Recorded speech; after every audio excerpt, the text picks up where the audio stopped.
record. Assalamualaikum warahmatullahi wabarakatuh. Yo, welcome back. Ketemu lagi di channel kita. Hari ini kita akan diskusi tentang sasis lagi. Nah, kalau kemarin kita sudah ngomong tentang kopling, transmisi, propeller, sama diferensial. Kemudian hari ini kita akan ngomongkan tentang belajar merdeka, ya, merdeka belajar, yaitu literasi dan numerasi. Kalian akan dipaksa untuk berpikir kenapa sih yang mengalami kerusakan di bagian itu sedikit, sementara di bagian yang lain banyak. Oke, sebagai pengantar, pada HP kalian akan saya share tentang sebuah contoh data ya, data dari sebuah artikel. Nah, ini dia. Oke, saya ngambil contoh sebuah penelitian. Penelitian itu berarti sudah menjadi sebuah data dan fakta ya, karena sudah diteliti gitu. Contoh adalah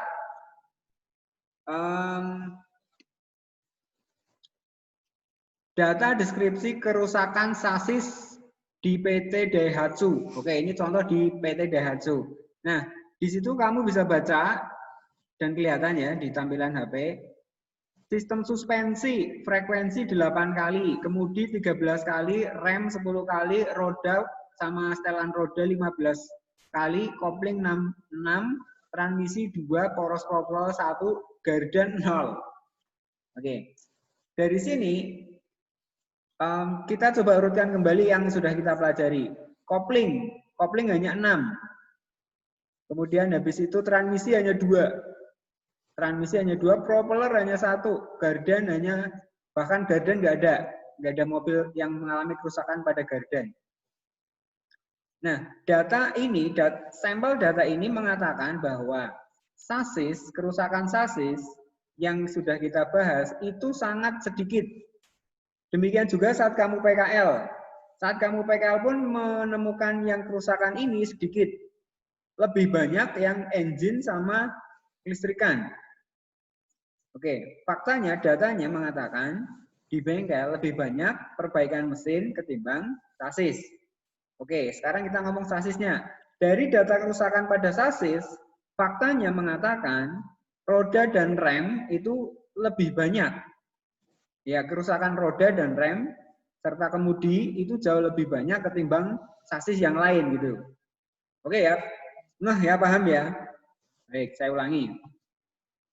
Pada contoh bengkel ini, kerusakan mesin lebih banyak ketimbang sasis.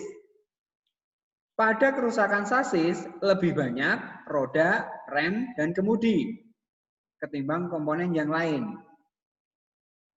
Oke, sekarang sudah paham.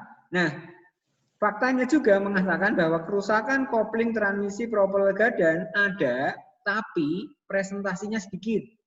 Jadi, orang yang memperbaiki mobilnya yang rusak di bagian sasis ke bengkel itu ada tapi jumlahnya sedikit. Oke. Nah, apa yang bisa kalian jelaskan dari ini gitu? Kenapa di bagian roda, di bagian rem, di bagian kemudi sering sekali terjadi kerusakan, sementara di bagian ini kopling, transmisi, propeller, diferensial itu sedikit. Oke. Faktanya mengatakan lifetime. Oke, kerusakan pada sistem sasis ini termnya, waktunya itu lama. Tidak langsung rusak, ganti enggak, tapi lama. Kenapa lama? Karena urusannya dengan kerja dan bahan. Beban kerja dan bahan. Contoh kopling. Yang kita diskusikan pertama, kopling.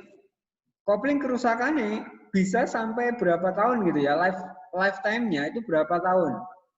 Setelah berapa tahun, itu pun tidak diganti sistem koplingnya, tapi komponennya. Contoh kampas koplingnya gitu. Pada sistem kopling, komponen terlemah yang akan bekerja langsung, bergesekan langsung adalah kampasnya. Mungkin ketika ganti kopling, yang diganti baru kampasnya setelah 3 tahun atau 4 tahun. Nah, setelah nanti 5 tahun baru ganti all komponen, misalkan kopling set. Ya, setelah berapa tahun baru ganti kopling set. Jadi ada drag lakernya, bearingnya, ada tuasnya, levernya. ada apanya, semuanya lah ya set gitu ya, tidak hanya kampasnya gitu. Itu di bagian kopling. 6 tadi 6 orang memperbaikan koplingnya. Hanya ya lumayan, untuk ini kopling lumayan banyak walaupun sedikit lah hitungannya gitu ya.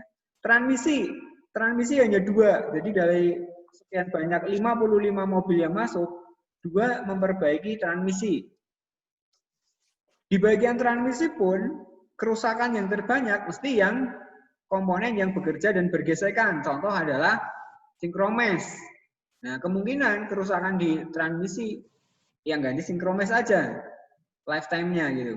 Kecuali beda kalau kehabisan oli gitu ya. Kalau kehabisan oli otomatis semua komponen gearbox transmisi ganti gitu ya. Atau mungkin beli X kemudian pasang lagi gitu ya. Karena kalau ngomong kehabisan oli semuanya otomatis kan ganti kalau transmisi. Tapi umumnya gitu, umumnya kalau cuma transmisi normal mungkin dia hanya ganti sinkromes. Persneling sulit masuk atau persneling keluar sendiri ya gitu. Karena di sinkromes adalah komponen yang bekerja keras. Kalau tadi di transmisi kampas kopling yang bekerja keras, kalau di transmisi sinkromes yang bekerja keras. Gardan tidak ada, bahkan gardan tidak ada yang masuk, tidak ada mobil menggantikan perbaikan gardannya nggak ada, karena lifetime-nya gardan memang malah jauh lebih lama lagi. Paling ya setelah berapa kilo, 40.000 kilo gitu misalkan, baru ganti oli, itu pun hanya ganti oli gardan. Oke. Poros propeller hanya 1 ya. Karena kekuatan di propeller memang kuat gitu ya, nggak ada sesuatu yang perlu dikhawatirkan kecuali paling cross join-nya gitu, yang paling diserang di propeller cross join. Itu pun lama. Kalau asnya apalagi lebih lama lagi. Nah, kalau yang ngomong mobil-mobil baru, kendaraan-kendaraan baru, artinya ini di bengkel resmi contoh ya, itu memang jarang gitu. Tapi kalau ngomong di bengkel tidak resmi, apalagi bengkel-bengkel kecil, yang menerima mobil-mobil lama, mobil tua gitu ya, maaf bahasa kerasnya mobil tua gitu, mungkin akan banyak. Nah, kalau ganti kopling, transmisi, propeller, diferensial itu banyak. Tapi kalau mobil-mobil baru, jarang. Oke, kamu bisa mengatakan itu yang pertama adalah komponen, jadi bahan dari komponen itu apa dan kerjanya apa, sehingga butuh waktu yang lama untuk mengalami kerusakan. Yang kedua, yang kamu simpulkan adalah bahwa kerusakan pada roda rem itu lebih banyak ketimbang yang tadi kita sebutkan, sasis yang lainnya. Hampir saat kamu PKL pun mengalami kayak kerusakan rem gitu ya. Nah itu hampir kamu alami, itu selalu ada gitu ya. Rem ada. Baik, yang berikutnya adalah faktor yang tak kalah penting. Partnya yang mau digantikan itu mau yang original atau yang mau KW misalkan. Kalau partnya original, otomatis kan harganya akan lebih mahal. Nah, kalau yang KW, harganya mungkin lebih murah, tapi lifetime-nya, umur dari part komponen itu lebih pendek. Nah, ini juga perlu dipelajari. Kalau yang punya menghendaki yang awet, ya sudah kasih aja yang original. Lifetime-nya akan lama gitu ya. Satu kali perbaikan berikutnya bisa lama. Tapi kalau yang customer-nya mohon maaf juga uangnya pas-pasan, yang mau diperbaiki banyak, ya mintanya kasih yang KW misalkan. Ya udah dikasihkan yang KW, tapi umurnya juga tidak akan lama. Rasanya beda, betul. Pakai part yang ori sama yang tidak pun rasanya beda, bisa dibedakan. Paham ya? Oke. Baik. Nah, dari data yang sudah ada, contoh ini tadi, mobil yang rusak sasisnya di bengkel Daihatsu Solo ada 55. 55 ini kalau dibuat presentasi, yang rusak suspensinya 14%, yang kemudinya 23%, remnya 18 cukup tinggi, roda 27 paling tinggi, kopling 10, transmisi 3%, propeller 2%, gardan 0% karena nggak ada. Nah, saya ingin kalian berpikir yang ini. Jadi tidak lagi membicarakan tentang perbaikannya kopling, transmisi, propeller, diferensial, tapi persentase kerusakan. Nah, kalau besok kamu sudah kerja di bengkel atau kamu jadi pemilik usaha bengkel, minimal kamu tahu ini. Oh, ternyata pangsa pasar kerusakan ini sekian. Nah, yang paling banyak apa? Ini. Berarti kalau paling banyak ini mungkin kamu mau spare komponen yang ini aja. Walaupun nanti kalau berbagai merek ya mau nggak mau tetap beli ke toko gitu ya. Oke, kemudian kalau dari presentase ini kamu buatkan grafiknya, nah kira-kira menjadi seperti ini. Ini paling mudah mencerna. Oh, ternyata roda dan setelan roda, rem sama kemudi itu yang paling banyak terjadi kerusakannya di bengkel. Oke, kalau roda itu berarti sudah termasuk spring balancingnya ya. Jadi kalau ganti roda, ganti ban, kemudian palak, melenyok, kemudian spring dan balancingnya sudah termasuk di sana. Baik. Saya rasa itu yang perlu saya sampaikan untuk membaca sebuah literasi. Kemudian setelah itu saya rangkumkan di PowerPoint. Nah ini. Di PowerPoint. Nah ini.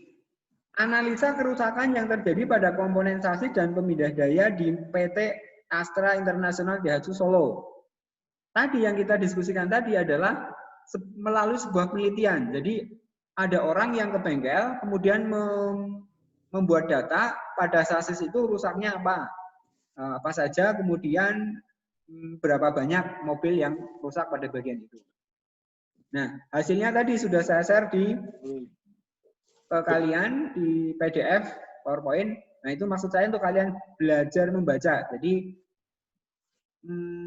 mengembangkan cara berpikir kalian tentang literasi dan numerasi. Literasi itu informasi yang banyak, numerasi itu angka-angka. Jadi diolah menjadi sebuah angka, angka kamu menyimpulkan. Nah, sekarang kamu bisa menyimpulkan bahwa pada sasis yang paling banyak rusak adalah ini, kenapa ini jadi sedikit. Nah, dari situ kalian akan berpikir, mencari googling lagi. Kenapa toh yang sasis ini kok kerusakannya sedikit? Kenapa kok lifetime-nya lama? Nah, dan sebagainya. Oke. Paham ya? Kalau itu sudah paham, berarti apa yang ingin saya sampaikan ke kalian bisa dipahami. Saya rasa cukup dulu untuk hari ini. Kemudian untuk minggu depan udah tes ya. Jadi untuk minggu depan kalian siapkan aja tes. Untuk materi soal-soal udah saya share minggu yang lalu. Ya, minggu yang lalu udah saya share. Hari ini saya hanya ingin mengajak kalian berpikir lebih logis. Jadi kalau berbicara menggunakan data dan fakta. Nah, data dan fakta diperoleh dari mana? Dari penelitian. Nah, belajar literasi dan numerasi. Oke, saya rasa cukup untuk yang perlu saya sampaikan. Rekaman akan saya matikan dalam hitungan 3, 2, 1.